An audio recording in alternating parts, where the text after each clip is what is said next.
خدمات حالتهای اضطراری اوکراین خبر داد که بر اثر حمله‌های هوایی نظامیان روسیه در ولایت خارکوف که صبح 2 مارس صورت گرفت، بناهای ریاست کارهای داخلی و دانشگاه ملی آتش گرفتند. خانه‌های مردم عادی نیز مورد ضربه هوایی قرار گرفتند. به اطلاع مقامات در یک شبانه روز اخیر در پی ترکش و حمله‌ها در خارکوف 21 نفر کشته شده، بیش از 100 کس جراحت برداشتند. ساکنان اوکراین میگویند 2 روز اخیر حمله‌های موشکی و تیرپرانی‌ها نه تنها شبانه بلکه روزانه هم ادامه می‌کند.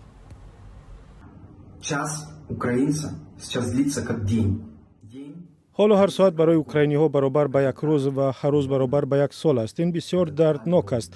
آدمان مجبور شدند خانه هایشان و همه داراییشان را پرتافته جان خود و نزدیکانشان را نجات دهند. وزارت دفاع روسیه ادعا دارد که نیروهای شهر خرسون را تحت نظارت گرفتند.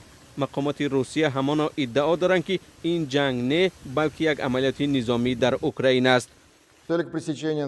به خاطر پیشگیری از حمله‌های اطلاعاتی ضد روسیه به مرکزهای تکنولوژی خدمات امنیتی اوکراین و مرکز اساسی عملیات روانی در کیف حمله‌های دقیق صورت گرفت. در این حمله خانه‌های استقامتی ضرر ندیدند. جو بایدن رئیس جمهوری آمریکا روز سه‌شنبه در سخنرانی سالانه خود در کنگره اول به موضوع وضع در اوکراین توجه کرد و حمله روسیه را به اوکراین محکوم نمود.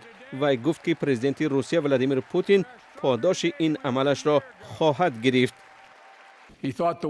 او فکر کرد که غرب و ناتو پاسخ نمیدهند. او فکر کرد که میتواند ما را در همین جا، در همین خانه و تالار از هم جدا میکند. او فکر کرد میتواند اروپا را نیز از هم جدا کند، ولی پوتین اشتباه کرد.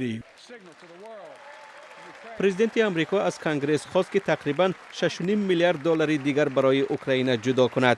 روسیه روز 24 فوریه امسال از زمین، هوا و بحر به اوکراین حمله کرد. از 7 روز به این طرف جنگ‌های شدید در منطقه‌های گوناگون اوکراین ادامه دارند. جانب اوکراین میگوید در این حمله صدها نفر از جمله کودکان جان باختند.